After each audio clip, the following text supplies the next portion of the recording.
Chapter 3, Journey to the End of the Earth. Tishani Doshi. Before you read, if you want to know more about the planet's past, present, and future, the Antarctica is the place to go to. Bon voyage.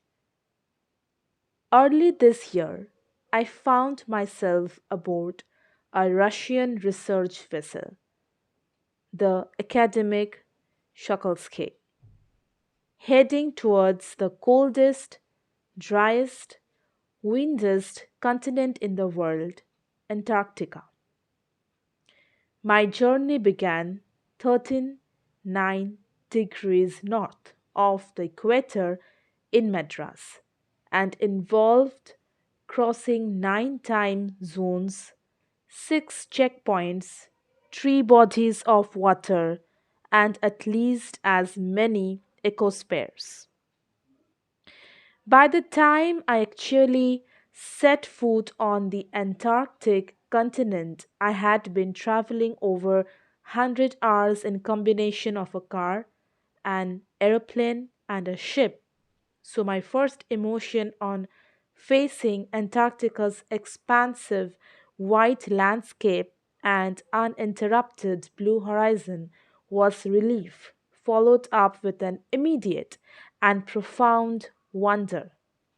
Wonder at its immensity, its isolation, but mainly at how there could ever have been a time when India and Antarctica were part of the same landmass, part of history. 650 million years ago, a giant amalgamated southern supercontinent, Gondwana, did indeed exist, centered roughly around the present day Antarctica. Things were quite different then. Humans hadn't arrived on the global scene, and the climate was much warmer, hosting a huge variety of flora and fauna. For 500 million years, Gondwana thrived, but around the time when the dinosaurs were wiped out and the age of the mammals got underway, the landmass was forced to separate into countries, shaping the globe much as we know it today. To visit Antarctica now is to be a part of that history, to get a grasp of where we have come from and where we could possibly be heading. It's to understand the significance of Cordilleran faults and Precambrian granite shells, ozone and carbon, evolution and extinction.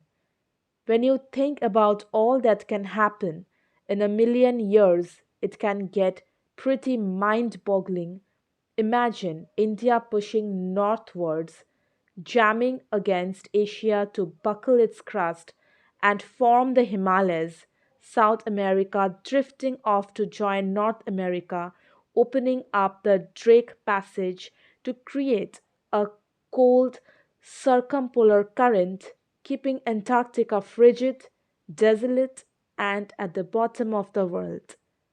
For a sun worshipping South Indian like myself, 2 weeks in a place where 90% of the Earth's total ice volumes are stored is a chilling prospect, not just for circulatory and metabolic functions, but also for the imagination. It's like walking into a giant ping pong ball devoid of any human markers, no trees, no billboards, buildings.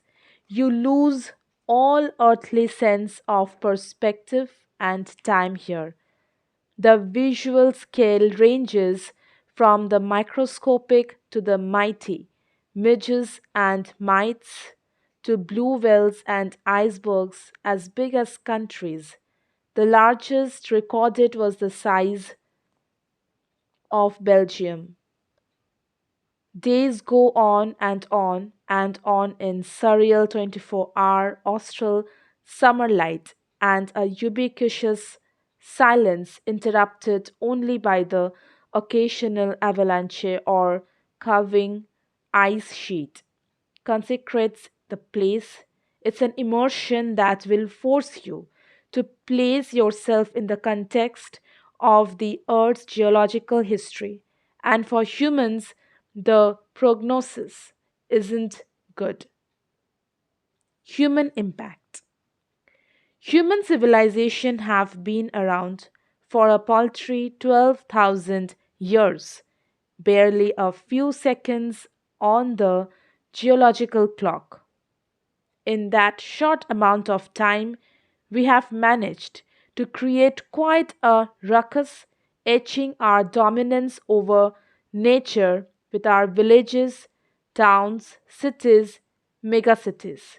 The rapid increase of human populations has left us battling with other species for limited resources and the unmitigated bumming of fossil fuels has now created a blanket of carbon dioxide around the world, which is slowly but surely increasing the average global temperature. Climate change is one of the most hotly contested environmental debates of our time. Will the West Antarctic ice sheet melt entirely? Will the Gulf Stream ocean current be disrupted? Will it be the end of the world as we know it? Maybe, maybe not. Either way, Antarctica is a crucial element in this debate, not just because it's the only place in the world which has never sustained a human population and therefore remains relatively pristine in this respect, but more importantly because it holds in its ice cores half million year old carbon records trapped in its layers of ice. If we want to study and examine the Earth's past, present, and future, Antarctica is the place to go. Students on ICE, the program I was working with on the Shokaskli, aims to do exactly this by taking high school students to the ends of the world and providing them with inspiring educational opportunities which will help them foster a new understanding and respect for our planet. It's been in operation for 6 years now, headed by Canadian Geoff Green, who got tired of cutting celebrities and retired reach curiosity seekers who could only give back in a limited way. With students on ICE, he offers the future generation of policymakers a life changing experience at an age when they are ready to absorb, learn, and most importantly, act. The reason the program has been so successful is because it's impossible to go anywhere near the South Pole and not be affected by it. It's easy to be blase about polar ice caps melting while sitting in the comfort zone of our respective latitude and longitude, but when you can visibly see glaciers retreating and ice shelves collapsing, you begin to realize that the threat of global warming is very real. Antarctica, because of her simple ecosystem and lack of biodiversity, is the perfect place to study how little changes in the environment can have big repercussions. Take the microscopic phytoplankton, those grasses of the sea that nourish and sustain the entire southern ocean's food chain. These single celled plants use the sun's energy to assimilate carbon and synthesize organic compounds in that wondrous and most important of processes called photosynthesis. Scientists warn that a further depletion in the ozone layer will affect the activities of phytoplankton, which in turn will affect the lives of all the marine animals and birds of the region, and the global carbon cycle. In the parable of the phytoplankton, there is a great metaphor for existence. Take care of the small things, and the big things will fall into place. Walk on the ocean. My Antarctic experience was full of such epiphanies, but the best occurred just short of the Antarctic Circle at 65.55 degrees south.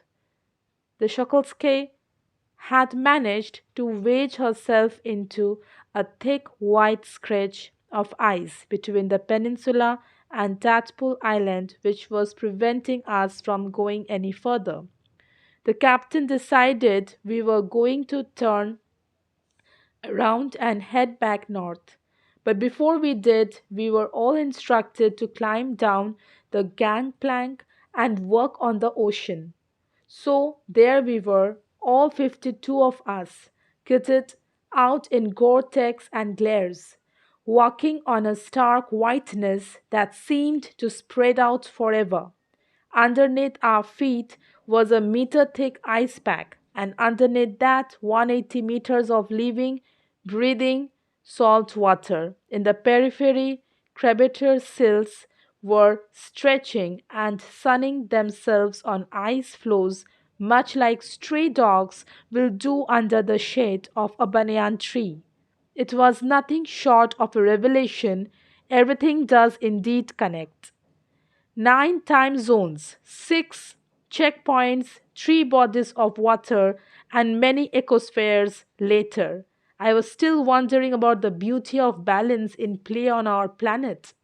How would it be if Antarctica were to become the warm place that it once used to be? Will be around to see it? Or would we have gone the way of the dinosaurs, mammoths, and woolly rhinos? Who's to say? But after spending 2 weeks with a bunch of teenagers who still have the idealism to save the world, all I can say is that a lot can happen in million years. But what a difference a day makes.